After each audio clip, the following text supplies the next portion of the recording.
And now your feature presentation.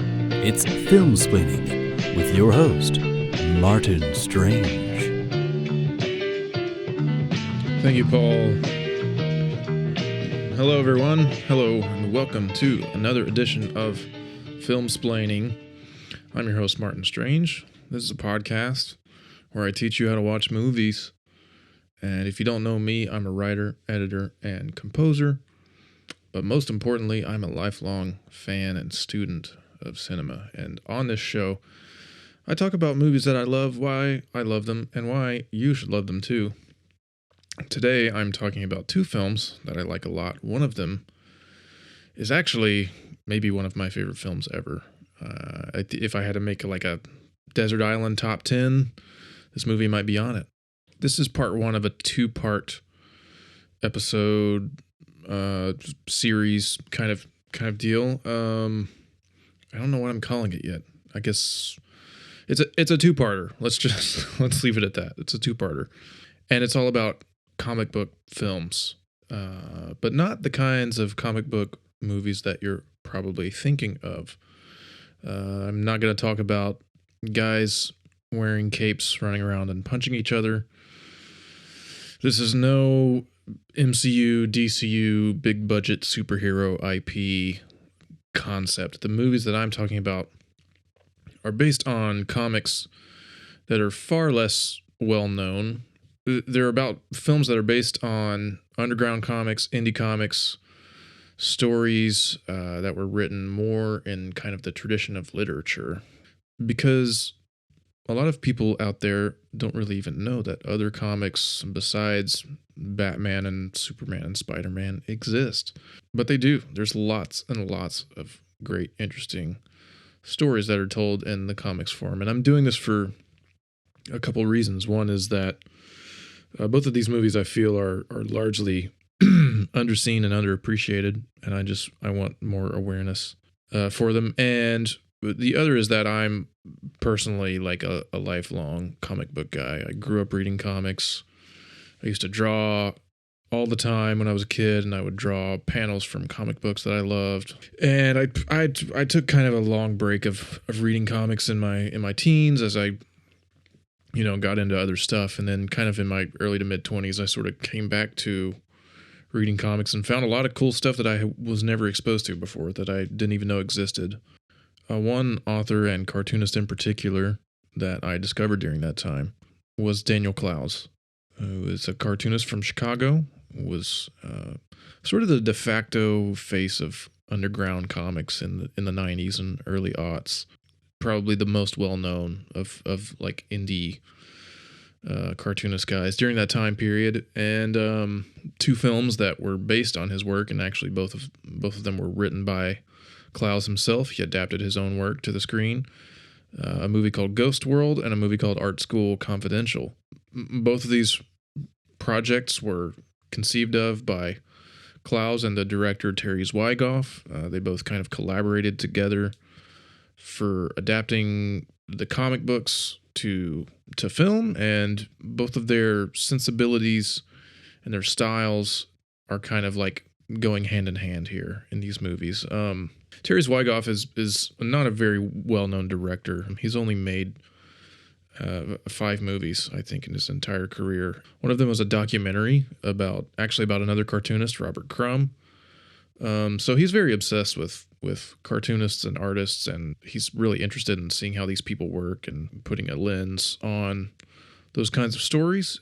Terry Zwigoff's probably best known as the director of the Billy Bob Thornton Christmas movie Bad Santa. If you've ever seen that, that's a Terry Zwigoff film. And then Daniel Clowes, he's a cartoonist who he had a serialized anthology comic called 8 Ball. In that book, there were multiple different strips, and one of the strips was called Ghost World, and it became its own graphic novel later on, was collected all together as one cohesive story, and then that sort of became the genesis of this first movie that they work on together.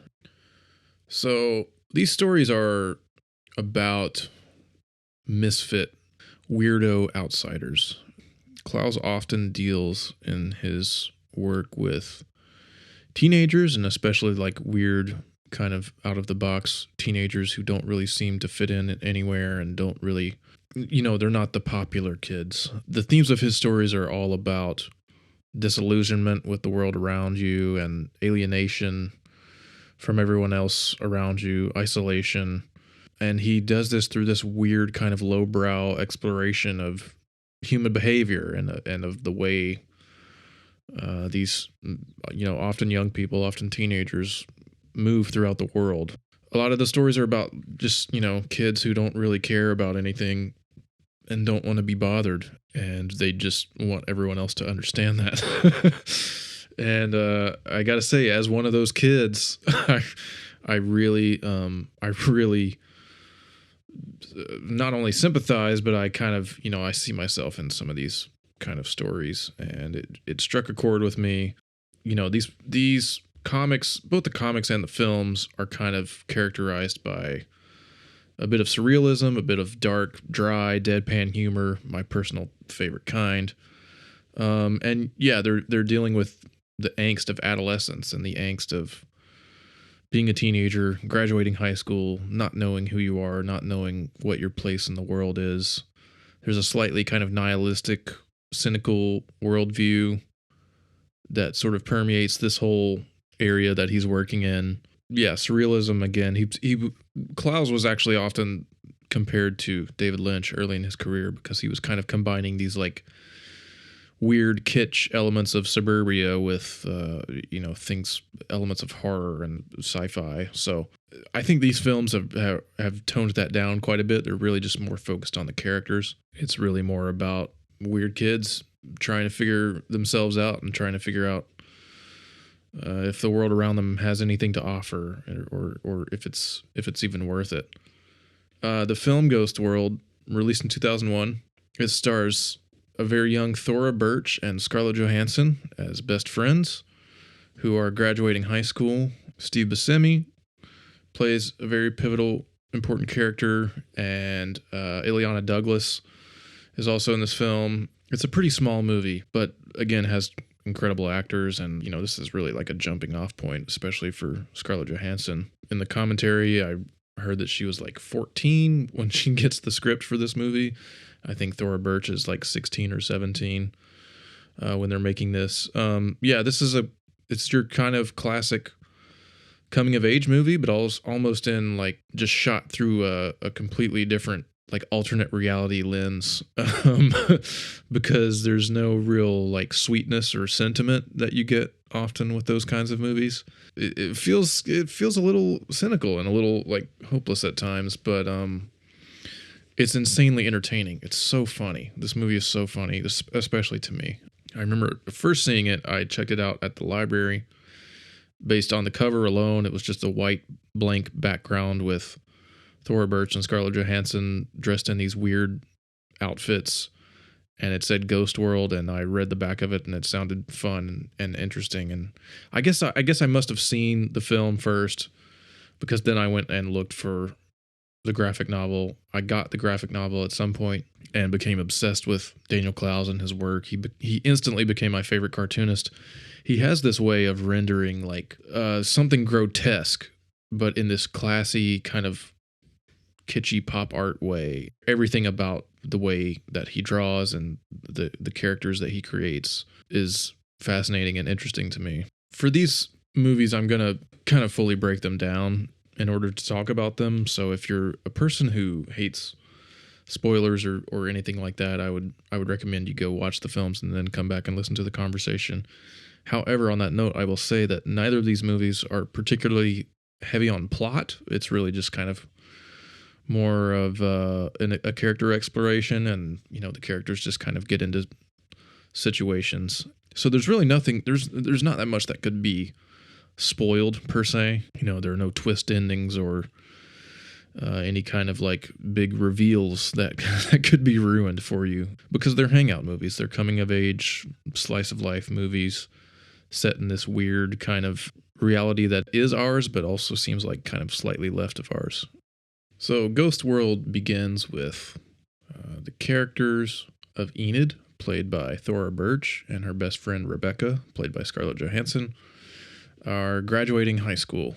they don't seem too thrilled about it. They're sort of, in fact, they're pretty indifferent. They're kind of already disillusioned with what the world after high school is going to look like. There's a great, very funny speech by I guess probably the valedictorian of this class. And she mentioned that high school is the training wheels for the bicycle of life, which is just the kitschiest, goofiest quote. There's a great shot of Enid laughing hysterically at this quote. They're a match made in misfit heaven. They're both indifferent and seem to have contempt for everyone around them. They're both very clearly intelligent and probably feel that a lot of their peers are beneath them. They're both annoyed at everyone and everything around them. They're outsiders trying to find their own way. Don't really know what to do after high school. Neither really seem to have a plan for. And in fact, they both mentioned that they don't have plans for college. They're sort of just going to move in together and try and figure out what's next. Overcoming overwhelming sense of ennui that's going on. They also both have a kind of overly dramatic flair for reacting to situations in a comical way. Again, characterized by this dry, deadpan humor. Fairly early on, the girls are kind of hanging out and they find this ad in the paper, which is kind of like a missed connection kind of thing, submitted by this guy who's describing a woman, and they decide to give him a call.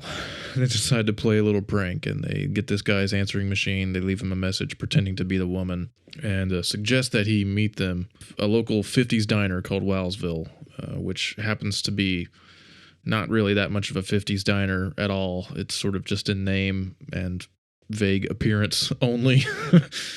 They make fun of the music that's being played and the sort of look of the place. And this guy walks in, this character of Seymour, played by Steve Buscemi, who they have kind of tricked into this false blind date, and he's instantly sad and pathetic. The way he's made up, the way he's costumed, the way he looks, he's kind of hunched, his shoulders are low, and he's kind of looks around, and clearly a very sad, older middle-aged man who is a giant dork, and they enjoy picking on these kinds of people. And it turns out that Enid has to take a summer school class because she didn't quite make a passing grade, and she has to take a remedial art class over. From here we see her experience in this class. Her teacher is played by Ileana Douglas. Outstanding, fantastic performance in this movie because her character is so ridiculous and so absurd. She essentially plays this whacked out art teacher who is like a failed performance artist, failed video artist. She's made this movie and she shows this like avant-garde movie to her class as sort of an introduction to herself. She has this funky sense of dress and style, and everything she says has this like inflated sense of self-importance. She's basically this parody style model of art teachers in high school and college. This becomes kind of the model of parody and ridicule for the later film I'm going to talk about, Art School Confidential. There's a lot of those types of people in that film, so that's going to come up again. We watch Enid and Rebecca kind of roaming around town. They go to a coffee shop. They're at a diner. They go shopping. They are, just kind of enjoying the summer. And they sort of happen to stumble upon a garage sale, an estate sale kind of thing, where these guys have gathered outside of their apartments and they're selling things. They're basically just hawking their wares, right? And they stumble upon this thing, and they're looking around, and it turns out that one of these guys is Seymour, the guy who they tricked into the blind date. And he is selling a bunch of old 78 blues and jazz records. This guy is a intense collector of old-time, ragtime jazz and blues, specifically 78s.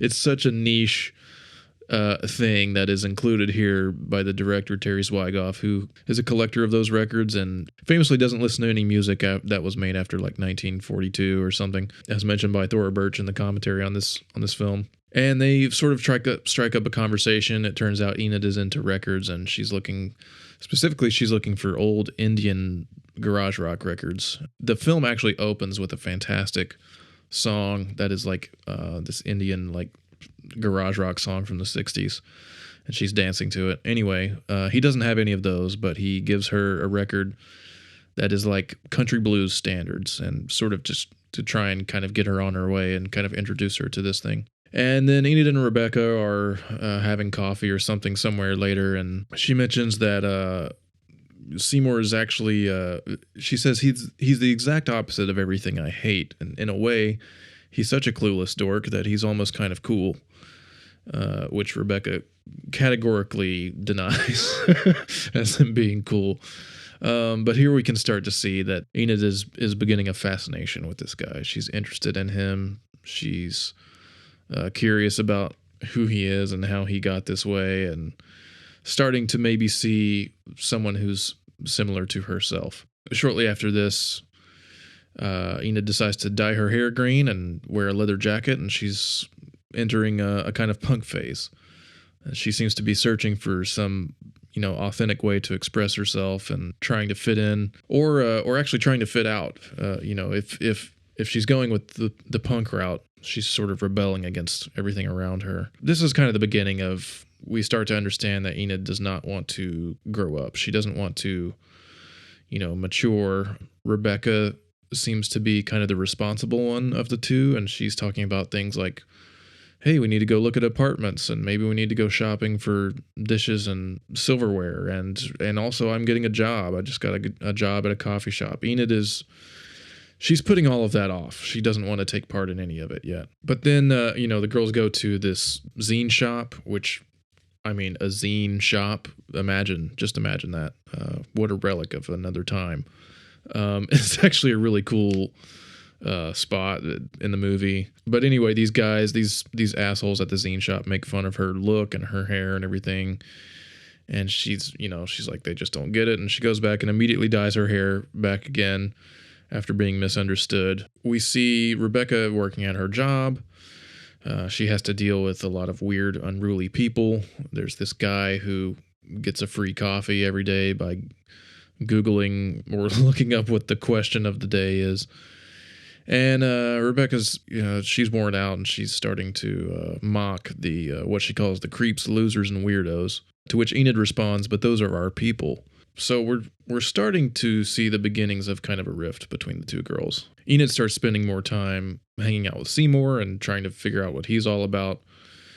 She starts trying to get him dates. They go to this blues show together. He's there to see some old guy who's like an old country blues player who is opening up for this like electric blues band. They go to this bar together. Enid sees a woman sitting alone and suggests that she go and say hi to Seymour, and so she kind of sets them up.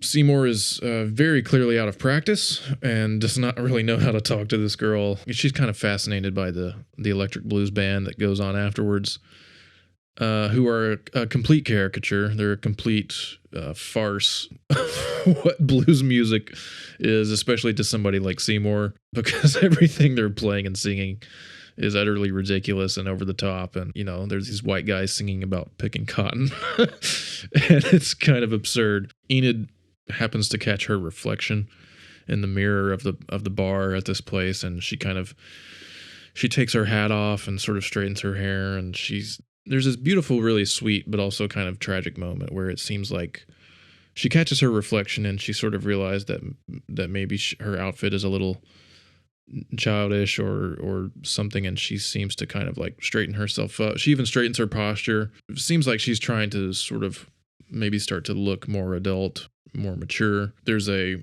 section that becomes very important where Enid is kind of hanging out at Seymour's place, and she discovers this old painted sign. It's a very racist caricature of an African American, and it turns out to be an advertisement for this chicken franchise, which apparently was a real place. It was a real restaurant in the 20s. For this film, it was called the Coon Chicken Inn. For this film, they change sort of the history of this place, and it becomes Cook's Chicken. And this is who Seymour works for. He's like in their marketing department or something. And she's asking him about this. She's like, "Why do you have this? This is horrible. Like, what's this all about?" And so he sort of explains it to her and takes her through the history of the thing. And he's explaining in this way that makes her think, "Oh, well, does he think things should still be like this?" and he's not. He's just saying that, in fact, he says people still hate each other. They just know how to hide it better now. She decides to take this piece of old, weird paraphernalia of a bygone age and use it in her art class, because in her art class, she's been trying to legitimately, genuinely put in an effort by submitting her comics and she keeps a journal, this diary that she's constantly drawing in. She's submitting these assignments, and her teacher doesn't take her seriously. She thinks they're childish, while she is also praising like these absurd, ridiculous attempts at art assignments from these other kids who just, they're all kind of posturing at this fake self-importance that the teacher finds so enthralling, and much like herself. So she brings this piece of art in to her class, and the teacher decides that it's brilliant, and she finally gives her her applause, and Enid starts to kind of think a little more of herself and a little better about herself. But she's trying to fit in with what Rebecca's doing. So she gets a job. She gets a job at a local movie theater, and she's so terrible at it that she gets fired after the first day.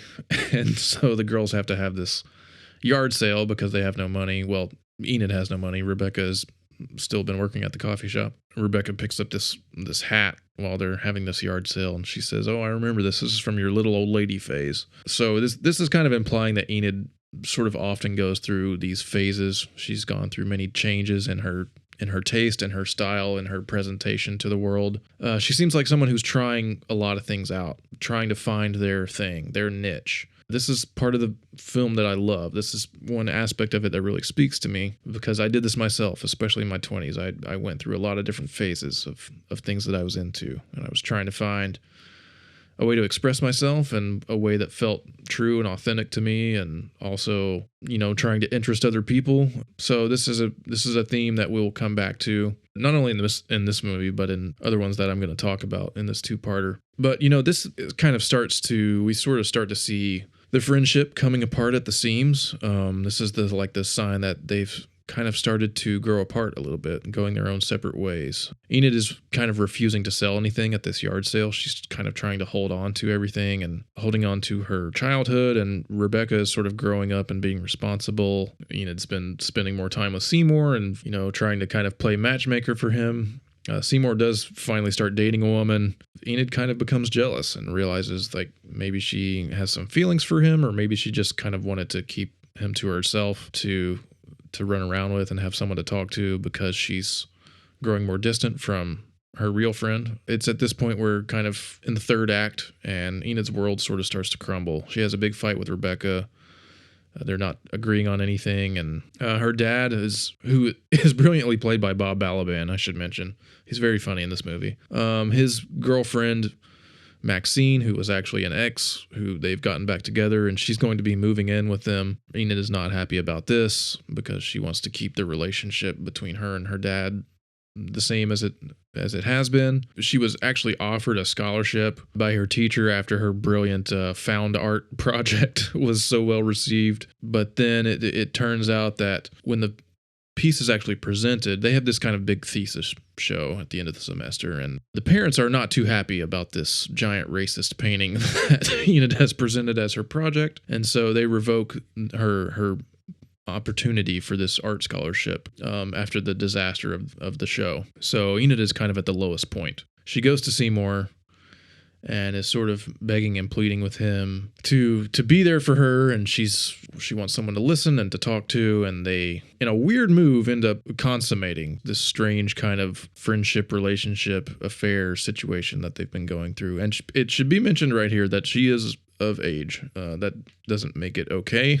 He is definitely much too old for her, and they, other than their inherent oddness, they seem to have nothing really in common. After this happens, Enid sort of realizes this. She kind of realizes that this guy is miserable, and he lives in this, apartment with another guy, and he's got all this weird old memorabilia. She's like kind of offhandedly mentioning that she could like move in with him and they could travel together, and it's just she's a kid thinking out loud, and he's taking it seriously, but she realizes that she actually doesn't want this life with this guy, and or she doesn't want to end up like this guy, really, and she needs to somehow escape. This part for me like really hits home as well, because it seems to kind of like this idea that teens are so often forced to kind of grow up so fast, and they seem to have to become adults before they really even know who they are. That Rebecca is like, she's 18, but she's like looking for apartments and looking for jobs, and she's shopping for furniture, and it's like these kids should be out living their lives. They should be out running around and exploring the world and finding out who they are. They're kind of being forced by I'm gonna say it, but society to grow up too quickly. Enid kind of realizes this. She reluctantly sort of goes back to Rebecca. They decide to move into this place. Seymour shows up when she's kind of gone, and while Seymour and Rebecca are waiting for Enid to come back, Rebecca reveals how they actually met him, and she reveals that they were the ones who played the prank on him of tricking him into the blind date. So he learns the truth. He goes to the gas station where the girls hang out. They've got this friend, Josh, who works at the gas station. Didn't even mention one of my all-time favorite lines of the film. They're going to hang out with Josh. They go to his apartment. He's not there. So Enid writes a note, and she says, "Dear Josh, we came by to fuck you, but you are not home. Therefore, you are gay. Signed, Tiffany and Amber." And so this is the kind of relationship that these kids have, Anyway, Seymour goes there and he takes it out on him, and he's hurt and confused, and there's a ruckus, and Enid ultimately decides that she can't stay, and Rebecca at this point has become so exhausted by her inability to get on board or to grow up that she's decided she's just going to stay at this place on her own anyway. She thinks it's not a great idea for them to live together. She's probably starting to see maybe the kind of person that Enid will grow into, and figures out that she's not interested in living with someone like that. Even though these guys are best friends, and they have been, and they're very similar and very much alike, they're also very different in so many ways. And they have this very heartfelt kind of final meeting at on this bench. There's a bench in this movie that is at a bus stop. This is an integral kind of part of the film. Throughout the movie, the girls are seen kind of walking by this bus stop bench, and at all times there's this old guy sitting on the bench, and he's waiting for a bus. But on the bench is written that the bus is no longer in service, and Enid reveals that it's not been in service for several years. At one point, she stops and talks to this guy. She asks him his name. This old man's name is Norman, and he's always seen here waiting for a bus that may never come. This kind of becomes a thematic sort of touch point throughout the movie. They visit him from time to time, and this is where they have their kind of final goodbye. And on the next night, Enid goes down. She's kind of walking past the bus stop and sees Norman, and sees a bus pull up to the line that's no longer in service. And Norman gets on the bus and is whisked away. Enid sort of accepts this and seems to understand it in a way. In a moment, kind of realizes what she's going to do. The film seems to close, but then we're given one last kind of final scene, which is Enid walking down to the bus stop with her own things. She gets on the bus, and the bus drives away. And there's no like sentimental kind of voiceover of like, and now I'm going off to find myself in the world. She just gets on this bus and it drives away, and it's a deliberately ambiguous ending that I think mirrors real life. We often kind of seem to try and place significance on these sorts of events in our own real lives, but in reality, it's just, we're just making a choice and it's just on to the next thing. And I think they left this ending intentionally ambiguous. It could be seen as a little nihilistic.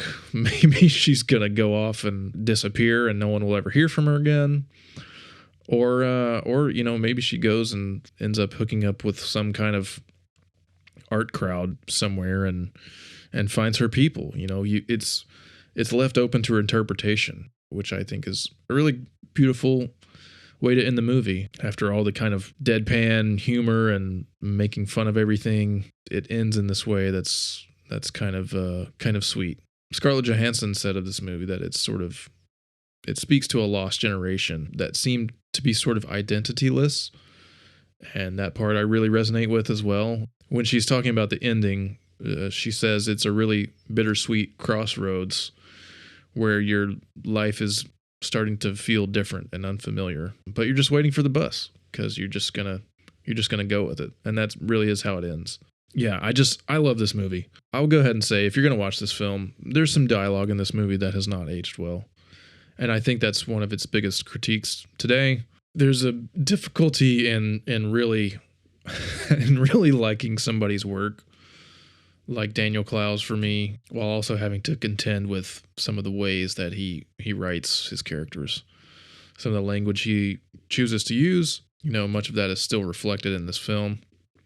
I think him and Zwigoff, the director, are very similar in this regard. They have very particular senses of humor that are a little too crass for my taste, especially in 2024. But, you also have to acknowledge that this film was made over 20 years ago, and kids used to talk certain ways and say certain things. It would be inauthentic to kind of render that time period in an intentionally different way in order to kind of appease people's sensibilities. So just as a trigger warning, there's some dialogue that just has not aged well. Some of the things the characters choose to say are less than savory. and that's going to carry over into the next film as well, because as I mentioned, Art School Confidential is also written by the cartoonist Daniel Clowes and directed by Terry Zwigoff. This movie comes out in 2006. It's taken from a short story from Clowes' anthology comic 8 Ball, which ran from 1989 all the way up into 2004, so it's fresh. And this movie is a bit smaller even than Ghost World. It stars Max Minghella and Sophia Myles and John Malkovich, who gives a hilarious performance. It's one of my favorite roles of his. This movie specifically is about going to an art college and this one student's experiences at this school. Clowes based this on his own personal experience going to Pratt Institute in New York. When we show up at this art college, it's very prestigious, it's very pretentious, and it's very flowery, and comparisons can be made to NYU, the Tisch School of the Arts, Pratt, obviously, Columbia, these kind of well-regarded, well-known art schools. But it follows this freshman, this student Jerome, who's played by Max Minghella. He's kind of self-serious.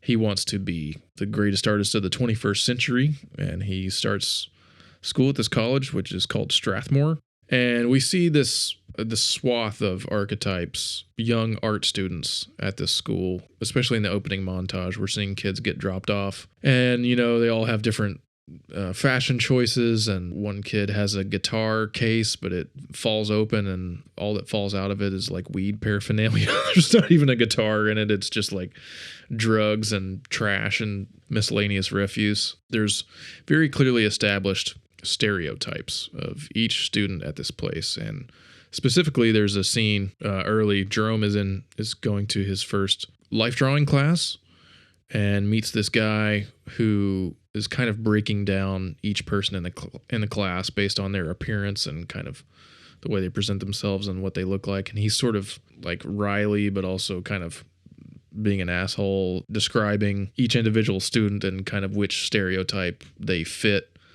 and seems to be, for all intents and purposes, pretty accurate. And Jerome asks him, well, what kind am I? And the guy says, well, I don't know. I haven't figured you out yet. There's a bunch of really great character actors in this movie.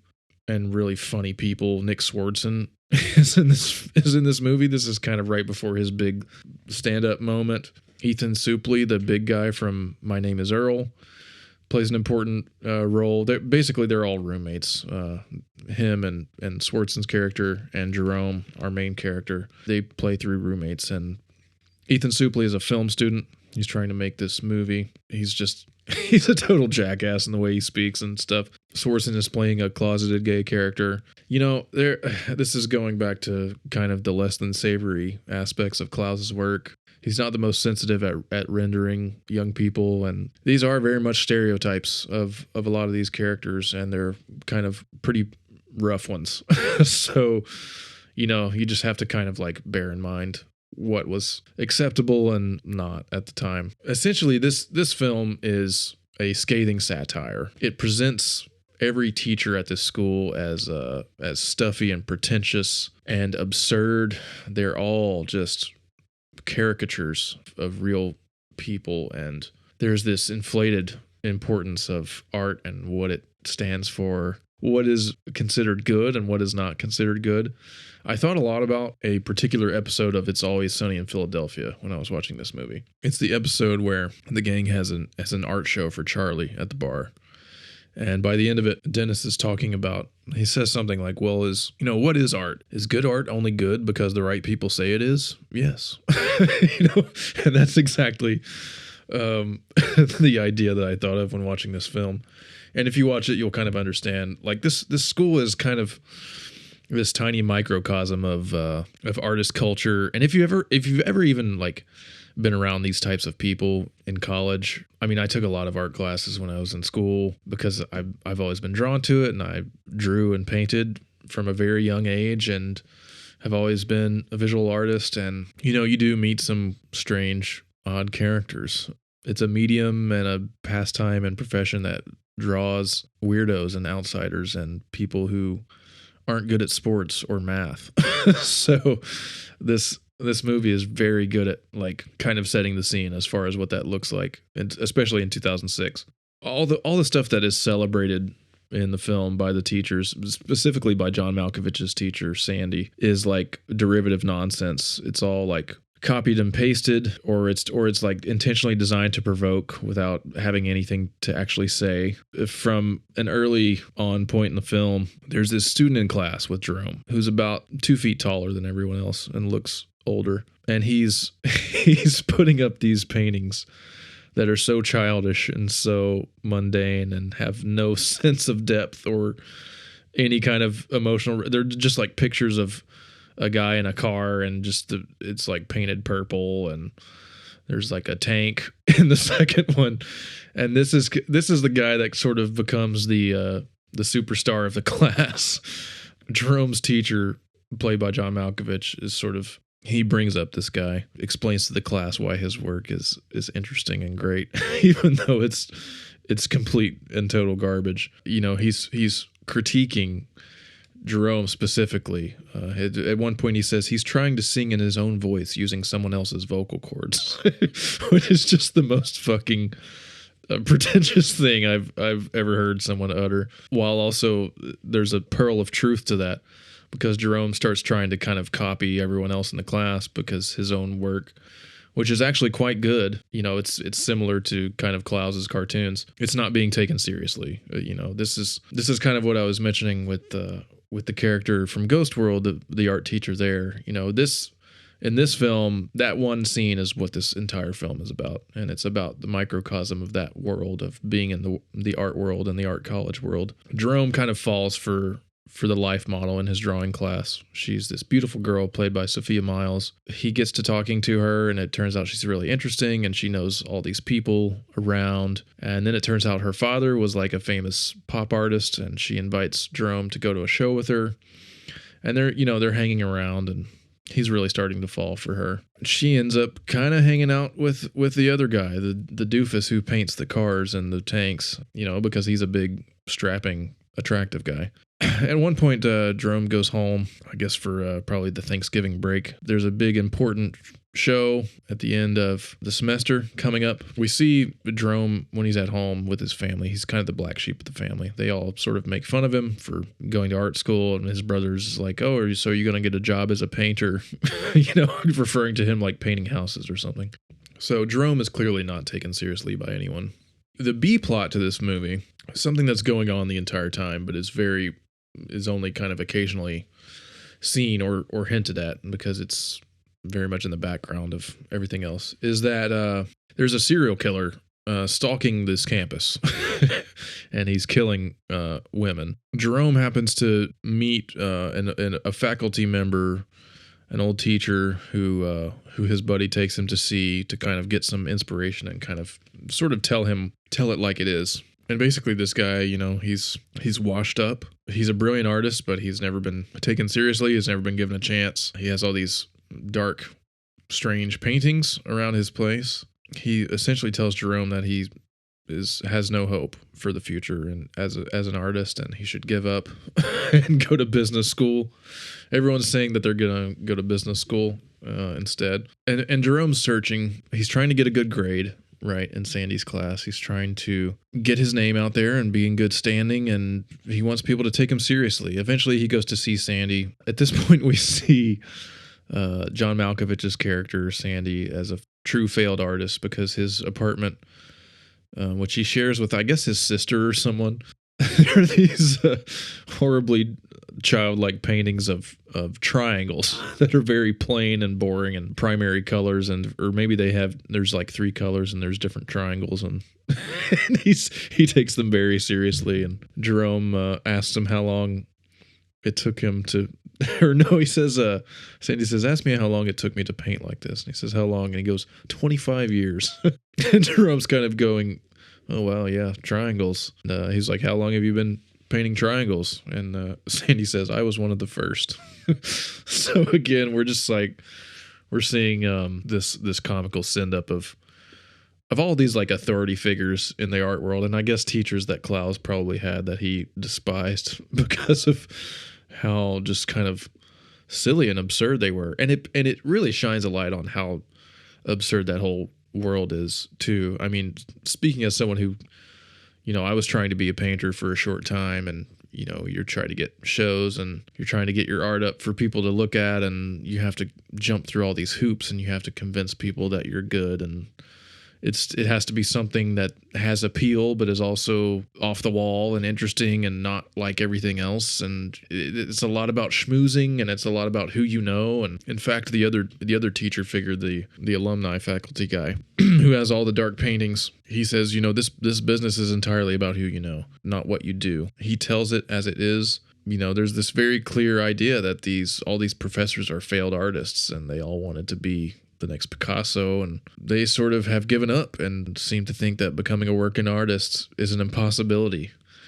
At one point, Malkovich says 1 out of 100 of you will go on to actually make a living making art, and I think even those are generous odds, especially these days.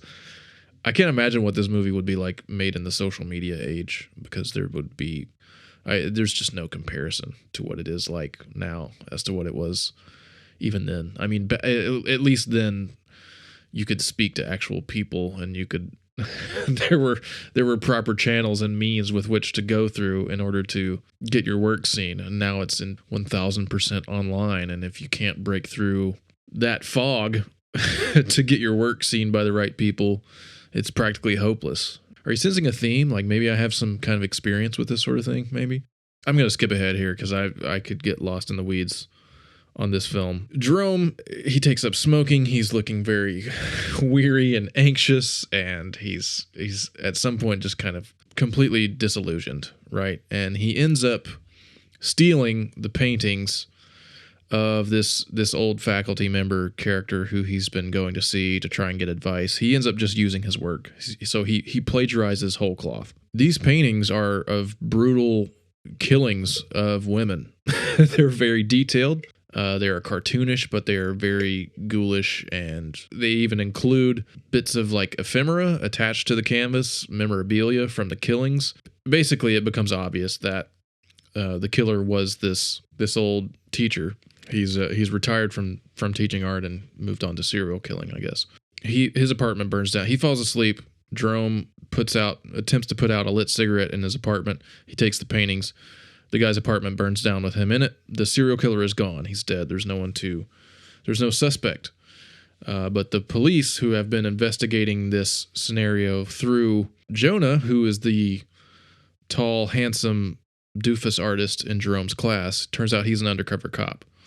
They've been investigating the situation through him. He's been giving them intel on Jerome. He thinks Jerome is the killer. And once they have their final thesis show, Jerome is showing all of this art that he got from the old guy that he stole, who was the killer. So they, in turn, think that now he is the serial killer, and they arrest him, and he goes to prison. But it turns out that this is Jerome's big break, because when he goes to prison for this art that he's made, it's clearly proven that he's not the killer. You know, he has an alibi and wasn't involved in any way, but he chooses to actually stay in prison because now he's a famous artist.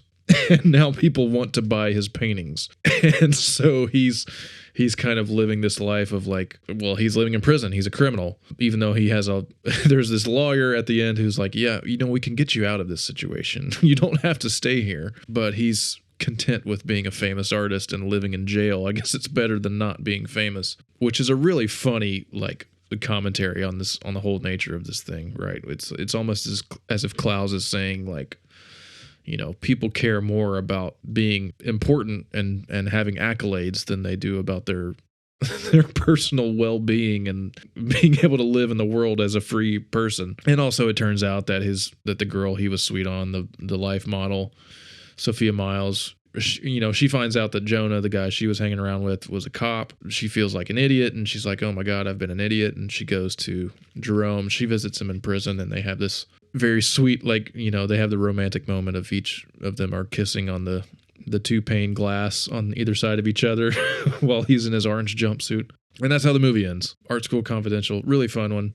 Yeah, I just wanted to talk about comic book films that are very much comic book films, but even if they weren't inspired by the graphic novel work of Daniel Clowes, could be their own movies. And I think that's an interesting point that I'm going to also pick up on the next part of this series. So this is episode 106. The next week after this week, I'll be taking a little bit of a break, sort of mid-season break. That'll be the week of May 10th. And then on the 17th, the following Friday, will be the second part of this series. That'll be episode 107. In that one, I'm going to be talking about two other films based on comics that are not traditional IP, not Marvel or DC. They are American Splendor, starring Paul Giamatti, and based on the comics of Harvey Pekar, and The Killer, based on a French graphic novel directed by David Fincher, Netflix movie from last year, which I mentioned in our very first episode, the 23 Best of 23. I'm going to go full deep dive into The Killer as well as American Splendor, both based on comic book properties. If you enjoyed this at all, please go watch both of these movies, especially watch Ghost World. If you watch either of these movies, please watch Ghost World.